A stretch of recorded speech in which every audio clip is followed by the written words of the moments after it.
स्थापकाय च धर्मस्य सर्वधर्मस्वरूपिणे अवतारवरिष्ठाय रामकृष्णाय ते नमः। जननीं शारदां देवीं रामकृष्णं जगद्गुरुं पादपद्मे तयो श्रित्वा प्रणमामि मुहुर्मुहुः। नमः श्रीयतिराजाय विवेकानन्दसूरे सच्चित्सुखस्वरूपाय स्वामिने तापहारिणे। भगवान श्री रामकृष्ण देव की दिव्य लीला, इस विषय पर चर्चा हो रही थी। तो भगवान श्री रामकृष्ण देव ने श्री श्री राधा रानी के दर्शन प्राप्त किए। उसमें श्री राधा रानी जी श्री रामकृष्ण देव के देह में सम्मिलित हो गई। अन्यान्य देव देवियों के दर्शन के समय इससे पूर्व उन्होंने जैसे अनुभव किया था, उस समय भी ठीक तद अनुरूप उस मूर्ति को अपने अंदर सम्मिलित हुए उन्होंने अनुभव किया था। तो श्री श्री राधा रानी को अपने अंदर सम्मिलित होते उन्होंने अनुभव किया था।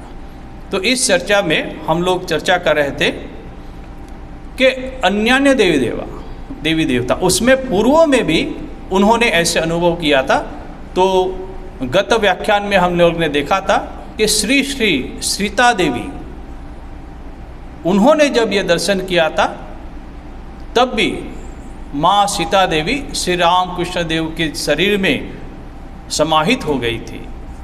ठीक उसी तरह दूसरा प्रसंग भी, पहले इस प्रसंग की चर्चा कर चुके हैं, फिर भी इस समय इस विषय की चर्चा हो रही थी। तो फिर हम ईसा मसीह, जब श्री रामकृष्ण देव ने ईसा मसीह के जब दर्शन किए थे तब भी ऐसा ही अनुभव उनको हुआ था। एक बार यदुनाथ मल्लिक के बगीचे में श्री रामकृष्ण देव वहाँ गए थे। तो वहाँ संक्षिप्त में हम करते हैं, वहाँ जाके वो एक वरामदे में बैठे हुए थे और वहाँ पे विभिन्न देवी देवता के चित्र टंगे हुए थे। उसमें एक चित्र था माँ की गोद में बैठे हुए श्री ईसा की एक बाल मूर्ति, ऐसा एक चित्र था। अब श्री रामकृष्ण देव उस चित्र को देख रहे हैं। चित्र को देखते हुए श्री ईसा के अद्भुत जीवन वृत्तांत का चिंतन कर रहे थे। कौन? श्री रामकृष्ण देव। और उस समय ऐसी घटना हुई कि वो चित्र देखते देखते भगवान श्री रामकृष्ण देव भाव तन्मय हो गए और श्री ईसा का जीवन का चिंतन कर रहे हैं। तो अचानक क्या हुआ कि अकस्मात उन्होंने देखा कि वह चित्र मानो जीवित और ज्योतिर्मय हो उठा है एवं उस अद्भुत देव जननी तथा देव शिशु के अंगों से, जो चित्र है उनके अंगों से ज्योति रश्मियाँ उनके हृदय में प्रविष्ट होकर उनके मानसिक भावों को समूल परिवर्तित किए दे रही है। तो वो जो ज्योति रश्मि निकली वो श्री रामकृष्ण देव के शरीर में समाहित हो गई। और ये जो भाव है बहुत दिनों तक उनके अंदर ही रहा। जब वो यदुमल्लिक के नाथ के बगीचे से जब वापस दक्षिणेश्वर में आए तो 3 दिन तक वो इस भाव में रहे। और 3 दिन के पश्चात जब वो श्री रामकृष्ण देव पंचवटी में गए थे और वहाँ टहल रहे थे, तब उन्होंने एक अद्भुत दर्शन किए थे। क्या किए थे? देखा कि एक अदृष्ट पूर्व सुंदर गौरवर्ण देव मानव स्थिर दृष्टि से उन्हें अवलोकन करते हुए उनकी ओर आगे बढ़ चल रहे हैं। देखते ही श्री रामकृष्ण देव समझ गए कि ये विदेशी तथा विजाति संभूत है। बोले भारतीय नहीं है, ये कोई विदेशी है। क्यों? क्योंकि जो दर्शन उन्होंने लाभ किए उसमें उसके जो चेहरे का जो वर्णन है वो भारतीय जो होते हैं देवी देवता उससे कुछ अलग थे। तो ये उन्होंने दर्शन किए। उसमें नाक यद्यपि थोड़ी चपटी थी। जीसस के जो दर्शन किए श्री रामकृष्ण देव कहते हैं कि उस समय वो नाक जो थी वो चपटी थी। अब तुरंत श्री रामकृष्ण देव के मन में प्रश्न उठा, ये कौन है? अब जैसे ये प्रश्न उठा, देखते ही देखते वह मूर्ति उनके समीप उपस्थित हुई। कहाँ? पंचवटी में। 3 दिन पहले वो घटना हुई थी। उस चित्र से रश्मियाँ निकली थी, ज्योति, और उनके शरीर में समाहित हो गई। और 3 दिन के बाद पंचवटी में जब टहल रहे हैं तब ये घटना हो रही है। 3 दिन तक वो वही भाव में रहे थे वो, और देख रहे हैं। देखते देखते वह मूर्ति उनके समीप उपस्थित हुई तथा श्री रामकृष्ण देव के पवित्र हृदय के अंदर से यह ध्वनित होने लगा कि ईसा मसीह दुख यातनाओं से जीवों का उद्धार करने के निमित्त उन्होंने अपने हृदय का रुधिरदान तथा मानवों द्वारा घोर अत्याचार सहन किया था। वही ईश्वर से अभिन्न परम योगी तथा महान प्रेमी ईसा मसीह। ये भाव श्री रामकृष्ण देव के अंदर उठा जैसे ही उस मूर्ति को देखा, देव मानव को देखा। तब देव मानव ईसा श्री रामकृष्ण देव को आलिंगन कर, देखिए वो जो देव मानव थे जो दर्शन हो रहे थे, श्री रामकृष्ण देव को आलिंगन कर उनके शरीर में लीन हो गए। ईसा मसीह उनके शरीर में लीन हो गए तथा भावाविष्ट हो बाह्य चेतना को खोकर श्री रामकृष्ण देव का मन कुछ समय के लिए सगुण विराट ब्रह्म के साथ एकीभूत हो गया। तो यहाँ भी यही हम देख रहे हैं कि उनके शरीर में सम्मिलित हो गए, प्रवेश हो गया उनका। श्री श्री सीता जी के जब दर्शन किए तब भी ये अनुभव किए, और जब श्री श्री महावीर हनुमान जी की जब साधना कर रहे थे तब तो संपूर्ण उनका शरीर जो है वो उनके अनुरूप हो गया था। तो यहाँ भी जब श्री श्री राधा रानी के जब दर्शन किए तब भी वो जो है वो उनके शरीर में समाहित हो गए थे।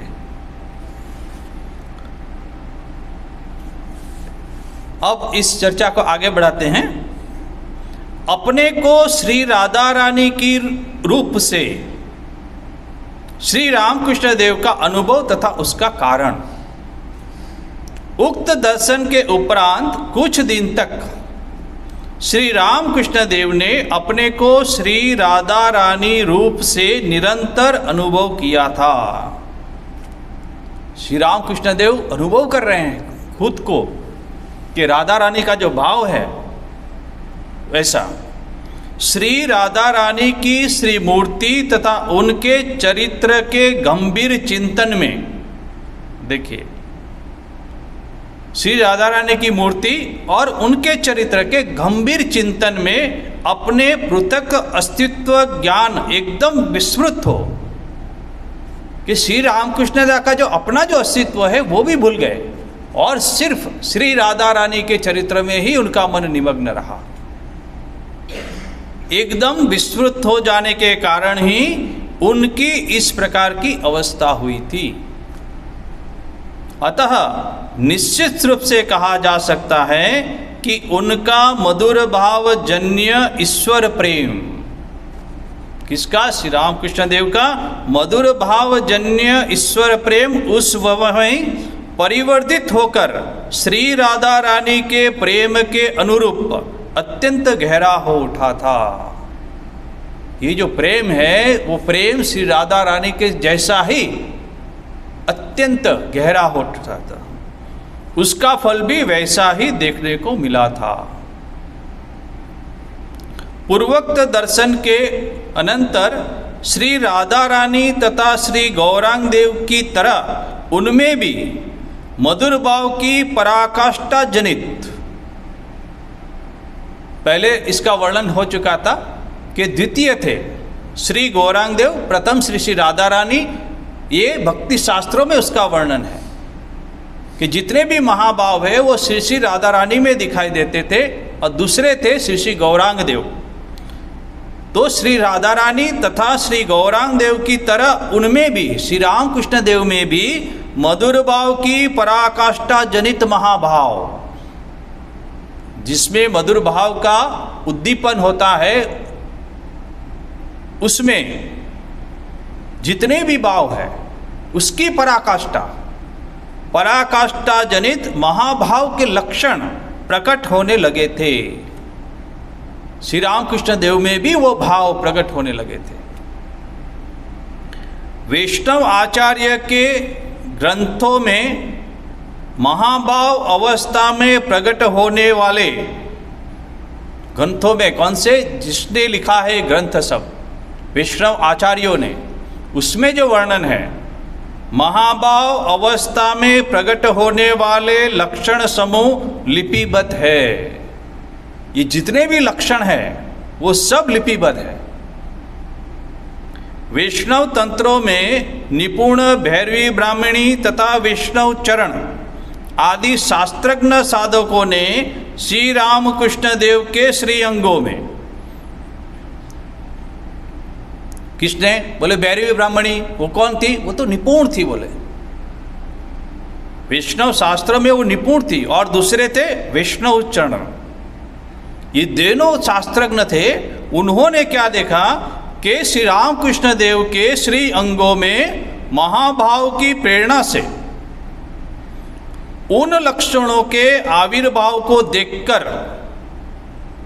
किन लक्षणों को, जो लक्षण श्री श्री राधा रानी और श्री श्री गौरांग देव के अंदर जो शास्त्र में वर्णित थे, उनका जो वर्णन है, वो महाभाव के जो लक्षण हैं, वो लक्षण श्री रामकृष्ण देव में देखें तो देखकर स्तंभित हो गए, आश्चर्यचकित हो गए।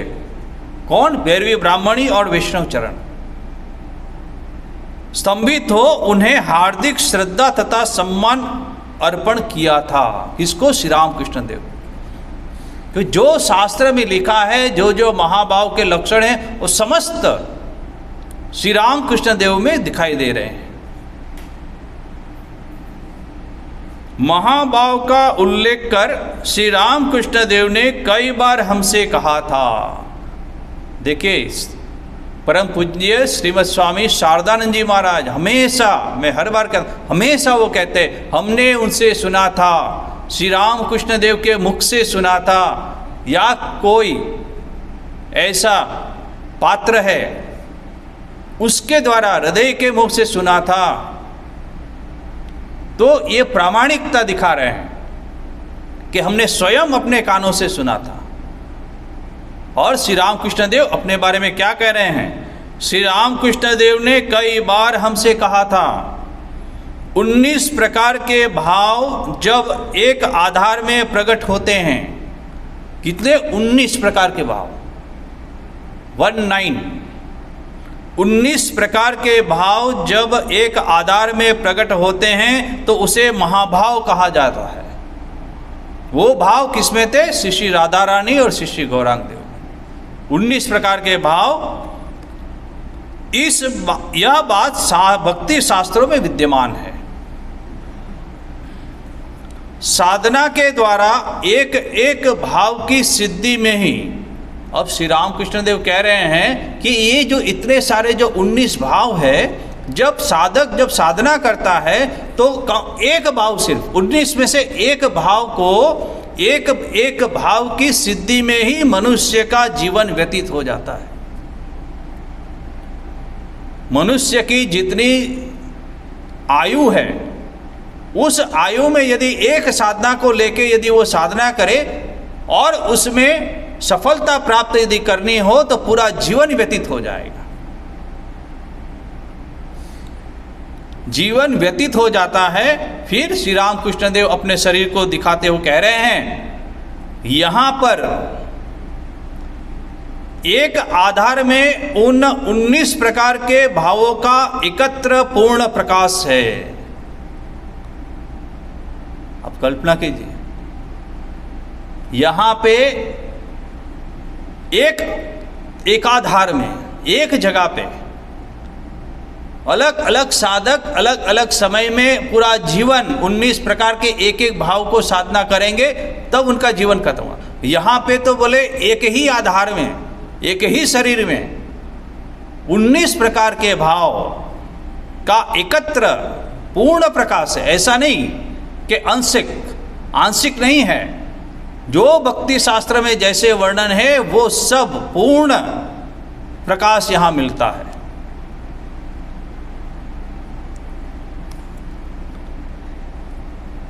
प्रकृति भाव के कारण श्री राम कृष्ण देव के शरीर में अद्भुत परिवर्तन। अब पहले भी ये घटना, जैसे हमने कहा कि श्री महावीर जी के जब साधना कर रहे थे तो उनके मन के गठन के, उनके मन के विचार से जो चल रहा था उस हिसाब से उनके शरीर में भी परिवर्तन हो रहे थे। महावीर की साधना करते थे तो पेड़ पे रहते थे, फल खाते थे, हुप हुप करके चलते थे, 2 पैर और 2 हाथों से चलते थे और हमेशा महावीर जी का चिंतन में रहते थे। उनके जो रोम हैं वो भी बड़े हो चुके थे। तो जैसे मन की स्थिति वैसे ही उनके शरीर में परिवर्तन होता था। पूंछ भी एक निकली थी। तो यहां भी वही देखा जाता है, जब मधुर भाव की साधना कर रहे हैं तब भी, क्योंकि संपूर्ण शरीर उस विचार के द्वारा आप्लावित हो गया था। तो शरीर में भी उस प्रकार के परिवर्तन दिखाई दे रहे थे।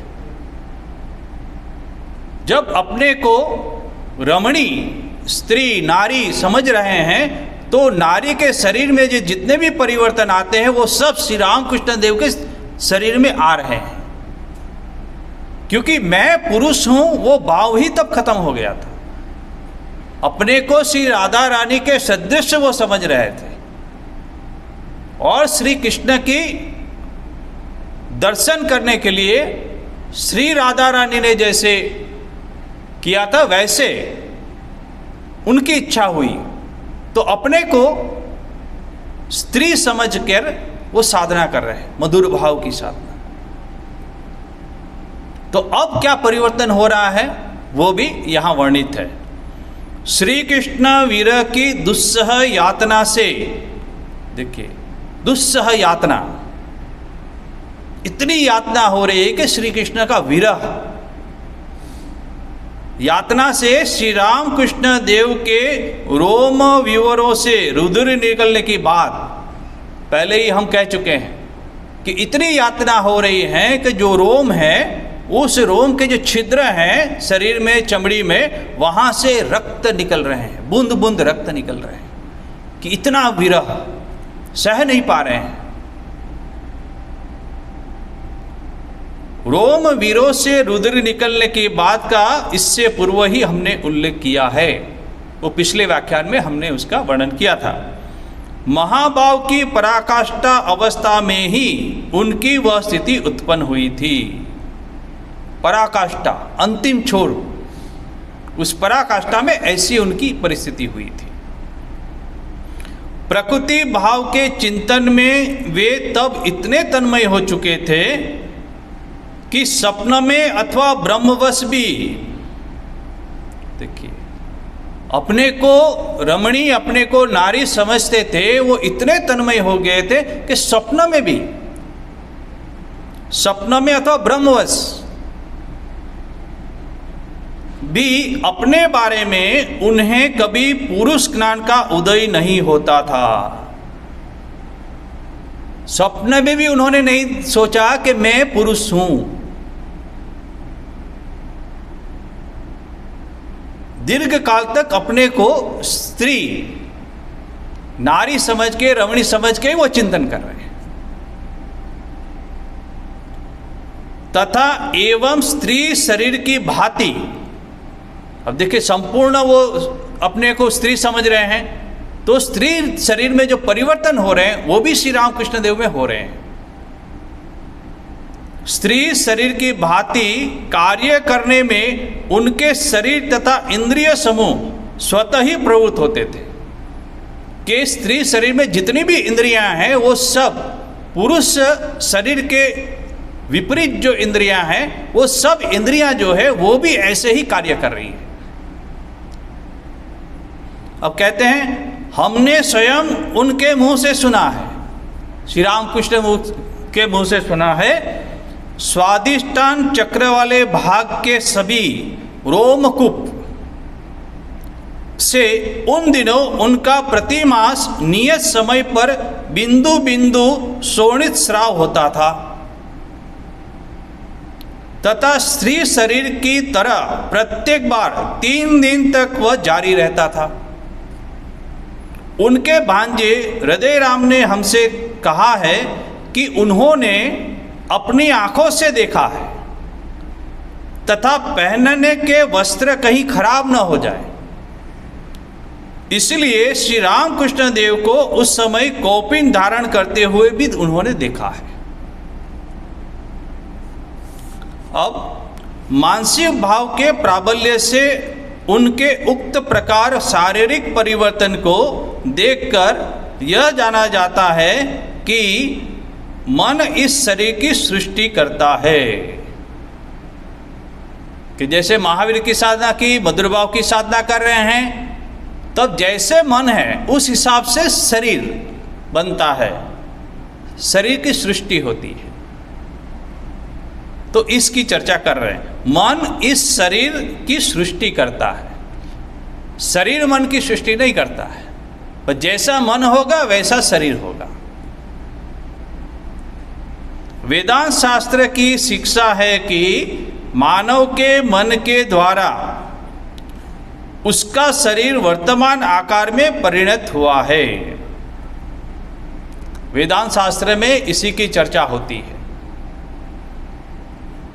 कि मन के द्वारा, मन जैसा है इस हिसाब से शरीर भी परिवर्तन होते हैं। हम लोग देखते हैं कि कोई ऐसे प्राणी हैं, वो प्राणी भी अपने मन के हिसाब से उनके जो रंग है वो अलग अलग रंग बनाते हैं। काकीड़ा होता है, वो भी अलग अलग कलर से वो अपने शरीर को रंगता है अपनी इच्छा के हिसाब से। दूसरे भी ऐसे प्राणी हैं, तो वो अपनी इच्छा से अपने शरीर में परिवर्तन करते हैं। कुछ ऐसे भी प्राणी हैं, कुछ कीड़ पतंगे हैं जो पत्ते होते हैं, तो पत्ते पे जब वो बैठे होते तो दिखते भी नहीं हैं, वो हूबहू उसी कलर के होते हैं, उसी आकार के भी होते हैं, पत्ते के आकार के। सूखा हुआ एक पत्ता है पेड़ का, वैसे ही उसे पंख होते हैं, जब उसको छुएंगे तो वो हिलता है, लगता है कि कोई सूखा हुआ पत्ता गिरा हुआ है। तो अपनी खुद की रक्षा के लिए, वो अपने आप को छुपाने के लिए ऐसे शरीर की रचना करते हैं। कोई सांप है, वो सांप भी ऐसे होते हैं कि जो पहाड़ में रहते हैं, पत्थर में रहते हैं, तो पत्थर का जो कलर है, उसमें जो डिजाइन है, जो रंग है, वो सांप के पूरे शरीर में दिखाई देता है। उसको अपने को तो बचाना ही है, मगर जब वो शिकार करते हैं तब वो शिकार करने के समय वो जो शिकार कर रहा है जिसको, वो उसको पहचान न ले, इसलिए वो उस पत्थर के साथ एक रूप हो जाते हैं और तब जाके करीब जाके उसको पकड़ लेते हैं, चाहे पक्षी हो या कोई अन्य किसी को। तो मन के हिसाब से वो अपने शरीर के अंदर परिवर्तन करते हैं। ऐसी अनेकों घटना है। तो वेदांत शास्त्र में इसी की शिक्षा है। मन इस शरीर की सृष्टि करता है तथा तीव्र इच्छा या वासना की सहायता से उसके जीवन के प्रत्येक क्षण में वह उसे तोड़ मरोड़ कर नवीन रूप से निर्माण करता है। तीव्र इच्छा, जब तीव्र इच्छा होगी तो और वासना होगी, इच्छा होगी, तब कहते हैं कि प्रत्येक क्षण कैसे करके तोड़ मरोड़ कर नवीन रूप में निर्माण करता है। मन की इच्छा के द्वारा शरीर में परिवर्तन होता है। शरीर के ऊपर मन के इस प्रकार के प्रभुत्व की बात को सुनकर भी हम उसे यथार्थ रूप से समझने के व उसकी धारणा करने में समर्थ नहीं हो पाते थे। बोले सुनते थे, महाराज जी कह रहे हैं कि ऐसी बातें हम वेदांत शास्त्रों में सुनते थे, अध्ययन भी किया है, किंतु उसको समझने और उसकी धारणा करने में बोले समर्थ नहीं होते थे, नहीं हो पाते थे, क्योंकि जिस प्रकार की तीव्र वासना उपस्थित होने पर मन अन्य समस्त विषयों से प्रत्यावृत हो, बोलते हैं कि समझ इसलिए नहीं पा रहे हैं कि जो इच्छा शक्ति, दृढ़ इच्छा शक्ति, तीव्र वासना उपस्थित होने पर मन अन्य समस्त विषयों से प्रत्यावृत, अन्य विषयों से वापस लाना, एकाग्र करना उस विषय के ऊपर, वो प्रत्यावृत हो विषय विशेष में केंद्रित होता है तथा अपूर्व शक्ति प्रकट करता है। जब केंद्रित होता है तो अपूर्व बोले शक्ति प्रकट करता है। हम किसी भी विषय को प्राप्त करने के लिए उस प्रकार की तीव्र वासना का कभी अनुभव नहीं करते थे। महाराज जी कह रहे हैं कि हम कभी ऐसा अनुभव नहीं करते थे, तीव्र वासना और तीव्र इच्छा। तब तो कहीं पता लगेगा कि मन के द्वारा शरीर का निर्माण होता है, परिवर्तन होता है। बोले ऐसा अनुभव ही नहीं हो रहा है। यह कहना अनावश्यक है कि विषय विशेष की उपलब्धि के निमित्त तीव्र वासना से अल्प काल के भीतर ही श्री रामकृष्ण देव के शरीर के इस प्रकार से परिवर्तन होने के कारण दो बता दिए, तीव्र वासना और अल्पकाल के लिए ही। अल्पकाल में परिवर्तन होने के कारण वेदांत की पूर्वोक्त बात ही विशेष रूप से प्रमाणित होती है। वेदांत में जो लिखा हुआ है, वेदांत शास्त्र में जो लिखा हुआ है, वो प्रमाणित कैसे होगा? बोले श्री रामकृष्ण देव का जीवन देखिए। वेदों में जो बातें लिखी हुई है उसको प्रमाणित कैसे करेंगे? तो श्री रामकृष्ण देव के जीवन में जो जो घटना हुई है उसका अध्ययन कीजिए। उसका अध्ययन करने से वेदों की प्रामाणिकता प्रमाणित होती है। शास्त्र जितने भी साधना की उन्होंने, तो शास्त्र को प्रमाणित करने के लिए उन्होंने साधना की। शास्त्र को प्रमाणित किया और उसको सत्य साबित किया। चाहे कोई भी शास्त्र हो, नहीं ये भी सत्य है। शास्त्र है क्या?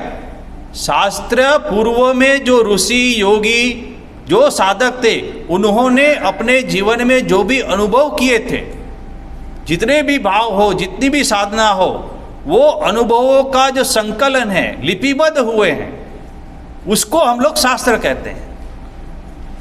और वो ही अनुभव जो है लिपिबद्ध हुए हैं, वो काल क्रम में उसकी महत्ता जब कम हो जाती है, तब भगवान अवतार धारण करते हैं और शास्त्रों को पुनः प्रतिष्ठित करते हैं।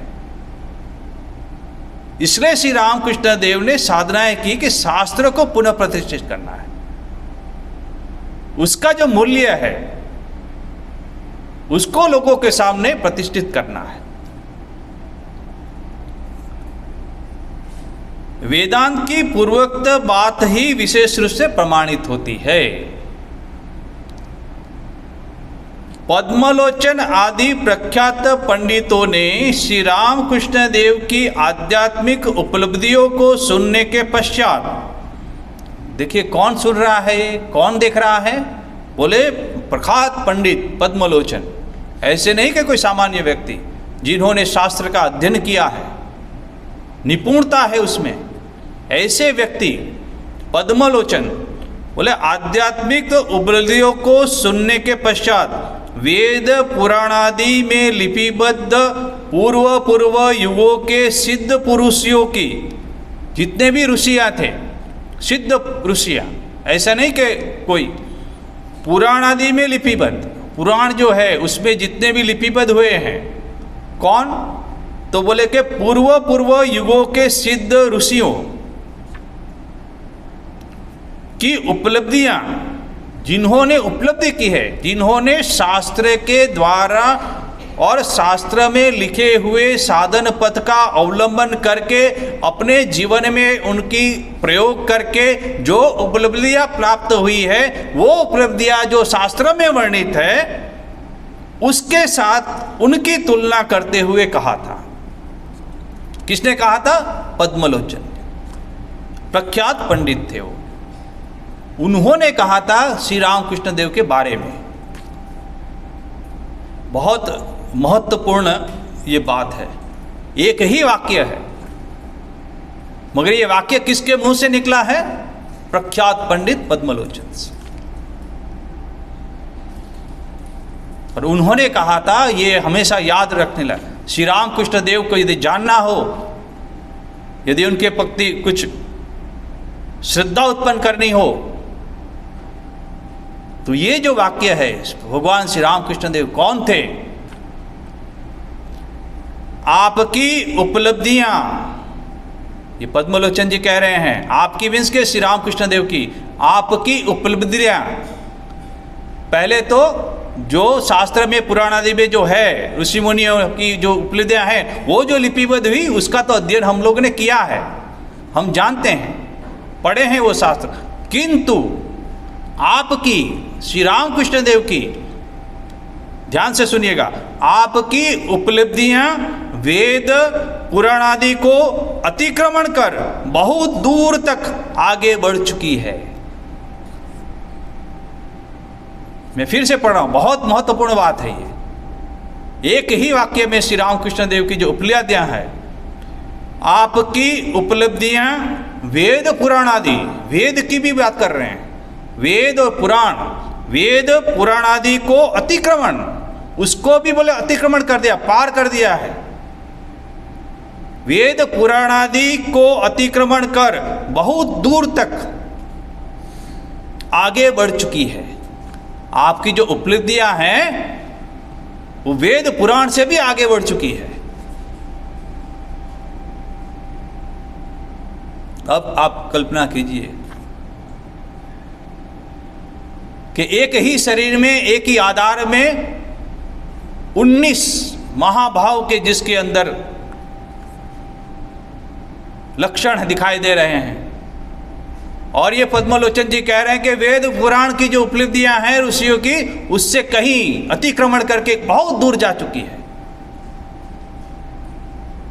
जिस श्री रामकृष्ण देव के शरीर में शिष्टता जी समाहित हो गई, जिस श्री रामकृष्ण देव के शरीर में ईसा मसीह समाहित हो गए, जिस श्री रामकृष्ण देव के शरीर में सीता मैया समाहित हो गई, जिस श्री रामकृष्ण देव के शरीर में श्री राधा रानी समाहित हो गई, अभी आगे आएगा जिस श्री रामकृष्ण देव के शरीर में भगवान श्री कृष्ण देव समाहित हो गए, ऐसे भगवान श्री रामकृष्ण देव के हम आश्रित है, उसकी इस छत्र छाया में हम पले हुए हैं। इसलिए हमारी जब पूजा होती है यहाँ भगवान श्री रामकृष्ण देव की, उसमें एक मंत्र है, ओम ऐं सर्वदेव देवी स्वरूपाय श्री रामकृष्णाय नमः। सर्वदेव देवी स्वरूपाय, विश्व की जितनी भी देव देवतियां हैं उसके स्वरूप श्री रामकृष्ण देव है। क्यों? सभी देव देवतियाँ श्री रामकृष्ण देव के शरीर में समाहित हो गई। जितनी भी शास्त्र के मुताबिक जितनी भी साधना है उन्होंने की, और एक एक साधना करके जितनी भी देव देवतियाँ हैं वो सब श्री रामकृष्ण देव में समाहित हो गए। श्री रामकृष्ण देव की महत्ता यहाँ है। ये जो लिपिबद्ध हुआ है वो किसी के अवतार में इतना लिपिबद्ध नहीं हुआ है जो इस बार इस अवतार के बारे में लिपिबद्ध हुई है। ये साधना की, ये साधना काल जो है ना, इसलिए श्री रामकृष्ण देव को यदि जानना है, हमारे बस की बात नहीं है, फिर भी यदि थोड़ा बहुत कुछ जानना है तो उनका जो ये साधन समय है उसका अध्ययन करना चाहिए। तब हमारे हृदय में एक आशा की किरण, भक्ति, ज्ञान, वैराग्य, शरणागति, हम किसके शरणागत हैं?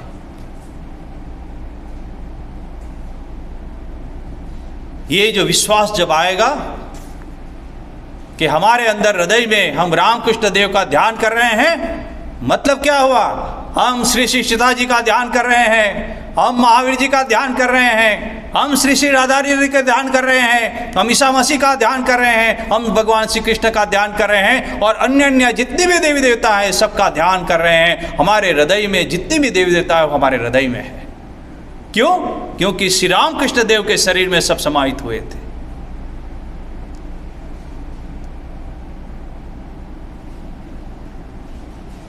ये जो विश्वास है, इससे हम लोग बहुत सागर तार करें। हम साधना नहीं कर सकते हैं, ठीक है, मगर श्री रामकृष्ण देव के शरण में जाके हम अवश्य बहुत सागर पार करें। ये विश्वास सभी भक्तों में होना चाहिए। एक बार भगवान श्री रामकृष्ण देव का नाम लिया,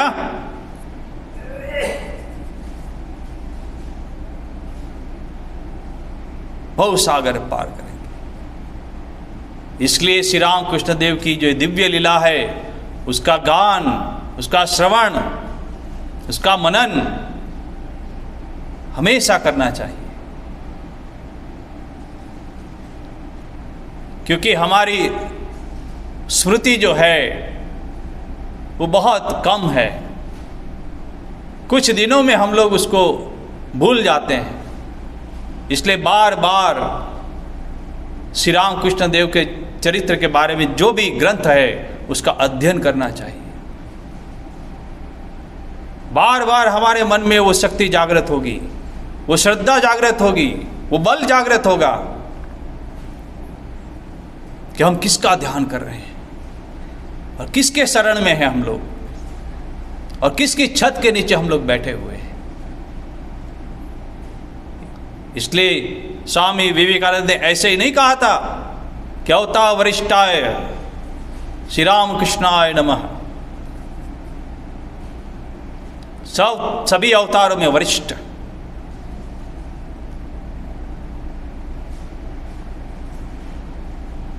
ऐसी बहुत सारी घटनाएं दूसरे ग्रंथों में भी विद्यमान है कि सर्वदेव देवी स्वरूपाय। अभी तो हम लोग इस ग्रंथ का थोड़ा ही भाग अध्ययन किए हैं, बाकी अनेकों ग्रंथ है, उसमें अनेक अनेक घटनाएं हैं कि ये जो सर्वदेव देवी स्वरूपाय कैसे है श्री रामकृष्ण देव। जब जब इस ग्रंथ में आगे बढ़ेंगे, यदि समय रहेगा तो उस घटनाओं को भी हम लोग अध्ययन करेंगे। यदि भगवान श्री रामकृष्ण देव की इच्छा हुई, क्योंकि ये घटनाएं बहुत ही महत्वपूर्ण है।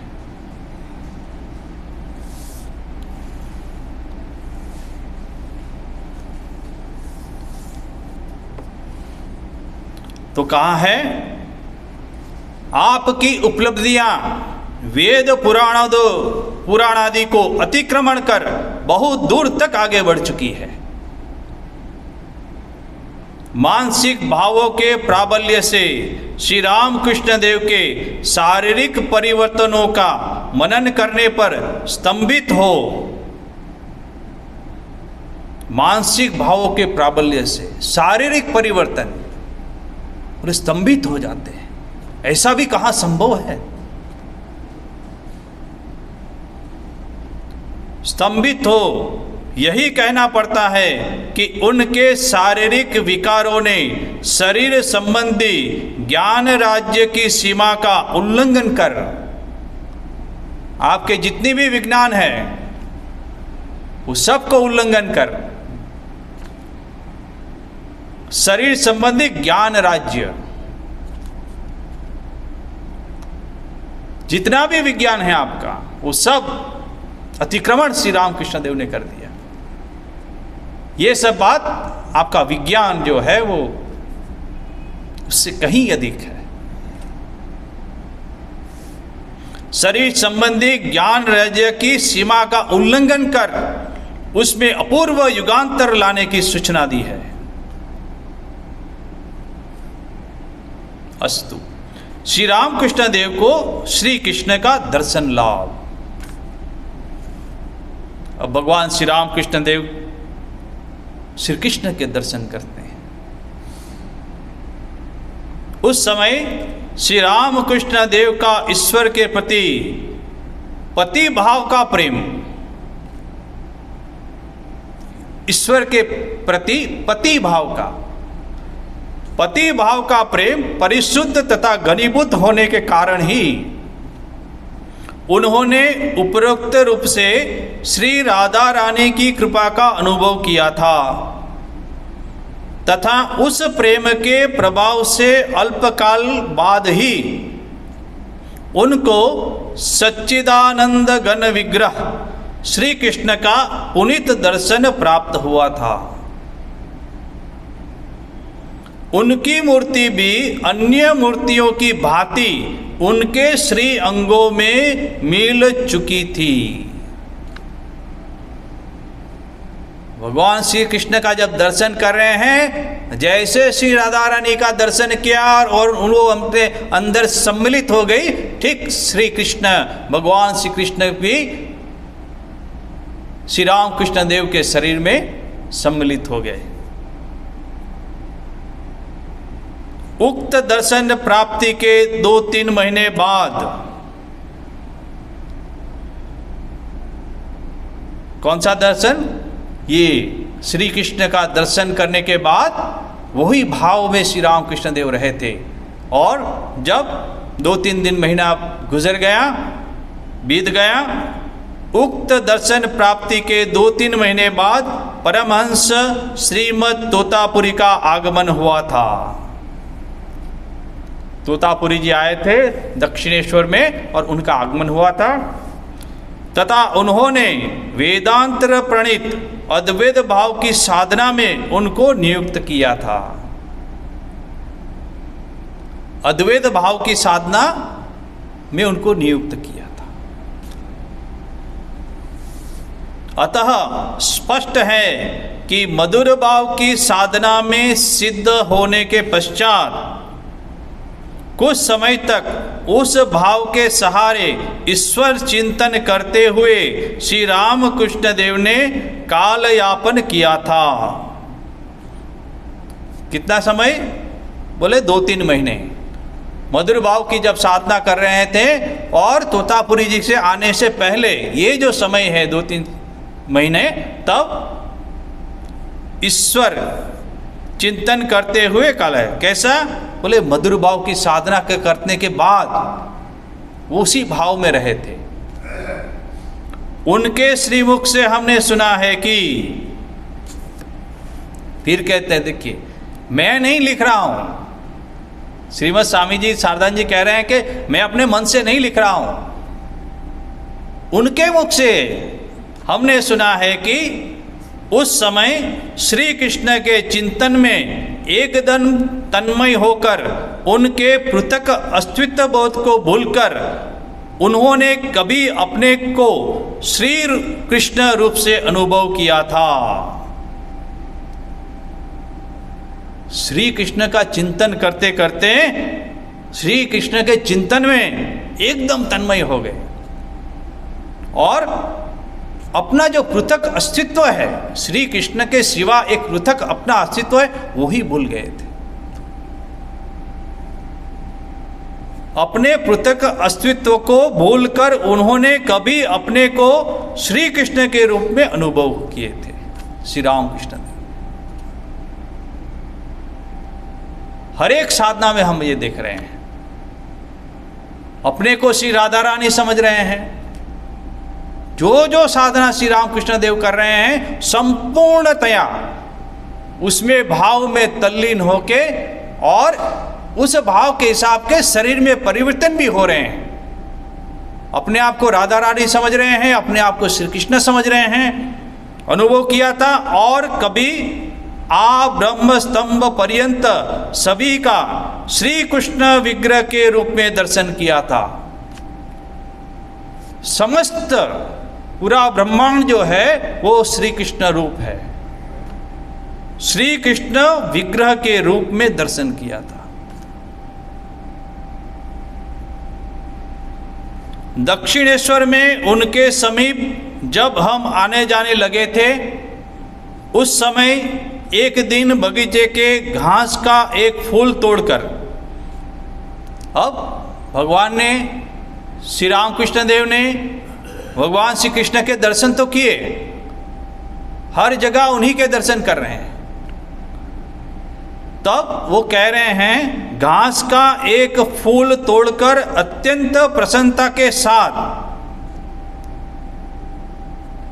हमारे निकट आकर उन्होंने कहा था, दर्शन हुए तो कैसे दर्शन हुए, तो बहुत प्रसन्न हो गए श्री राम कृष्ण देव और तुरंत एक घास का फूल तोड़ के आए और परम पूजनीय श्रीमद स्वामी शारदानंद जी के पास आए और कहने लगे उस समय मधुर भाव के साधन के समय, जब मधुर भाव की साधना कर रहे थे, उस समय प्रायः मुझे जो श्री कृष्ण का दर्शन होता था, प्रायः होता था, वो कैसा होता था, तो कहते हैं प्रायः मुझे जो श्री कृष्ण का दर्शन होता था, उनके शरीर का रंग इस फूल के रंग के समान था। वो भी बता रहे हैं कि उनका रंग कैसा था श्री कृष्ण के शरीर का, बोले ये जो फूल है वैसा था। राधा रानी का जब दर्शन किया तो उनका कैसा था, बोले ऐसा था। इसलिए जो दर्शन कर रहे हैं उसकी प्रामाणिकता कि मैंने ऐसे दर्शन किए, जीसस के मैंने दर्शन किए, ईसा मसीह के, तो कैसे थे, तो उसकी नाक चपटी थी,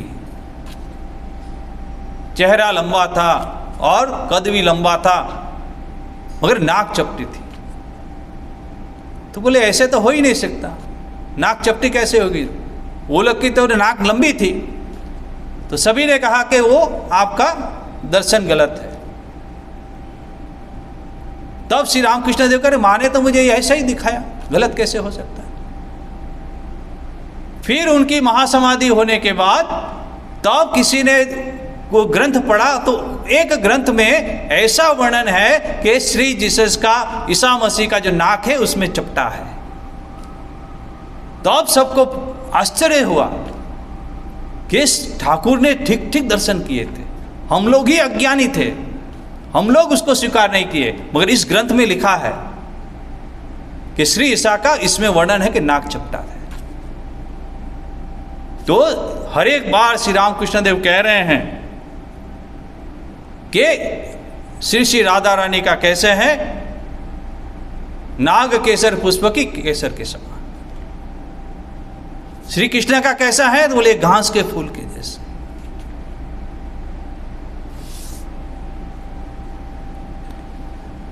अभी समय हो रहा है,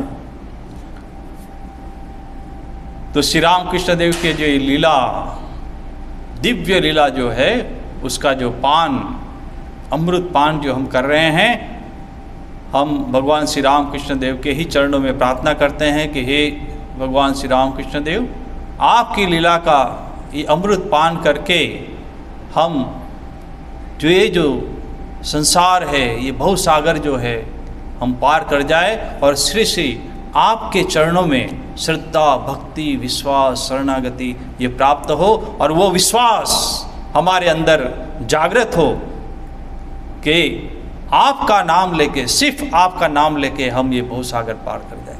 क्यों? कि आप ही है सर्वदेव देवी स्वरूपा है। आप ही के शरीर में, आप ही के विग्रह में जितने भी देव देवता है वो विराजमान करते हैं। तो आपकी ये दिव्य लीला का पाठ करके हम अपना ये जो जीवन है वो उनके श्री चरणों में समर्पित करके हम ये व्याख्यानमाला को विश्राम देते हैं। और अगले व्याख्यानमाला में फिर बहुत सारे ऐसे प्रसंग हैं, वो हम चर्चा करेंगे। अभी वेदांत साधना श्री राम कृष्ण देव की वो अभी चर्चा करेंगे, और कुछ बाकी रह गया है तो उसकी भी चर्चा करेंगे। ओम शांति शांति शांति। हरि ओम तत्सत्। श्री राम कृष्णार्पणमस्तु।